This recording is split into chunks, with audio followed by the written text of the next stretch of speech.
So I started a company with my life partner, but that was not by design. Mhm. So I worked with the same co-founder for two companies. I came into this company thinking I didn't need a co-founder. So I came into this company hiring a development shop and I wanted them to do everything tech and I wanted to do everything business. But 6 to 9 months into that, it became very clear that a tech company without a CTO thinking about the product 24/7 is like a restaurant without a chef. So David stepped in to try to help out. And ultimately, I didn't realize he could code this well because we never talked about business. Like he was a fractional CTO for other companies. So I didn't know he could code this well until he started helping me out. And when I saw that, it didn't make sense. It no longer made sense because I didn't know where to find a CTO. It no longer made sense for me to pay another company hundreds of thousands of dollars and for my life partner to volunteer when I could just make him my co-founder and have, an arrangement that works for both of us. But he came a year in, right? He didn't come on day one. So my advice for anyone that wants to start a company with their life partner is your fears are probably all true, because it can go the other way.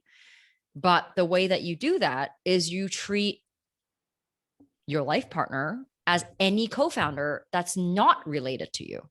Mhm. So you document everything, right? It just makes me cringe when I hear people not having contracts and agreements and shareholder agreements with their partner because they trust them, right? Like you can't just trust someone because when things go south, you need a document that tells you exactly how to part. And if you intend to raise capital from anybody later on, the first thing they're going to ask you is your shareholders agreement, your incorporation documents, and they're going to ask, how like they're going to ask what's going to happen if the two of you part. And if you don't have that documented, you're not going to get funding from anybody because that's a red flag. So the first thing we did was have the shareholders agreement in place.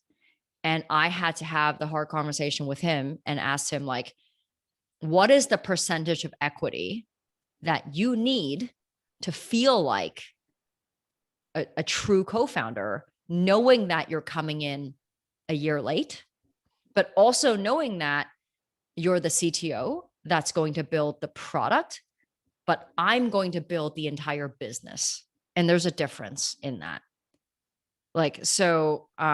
In my previous company, myself and my co-founder were 50-50 partners.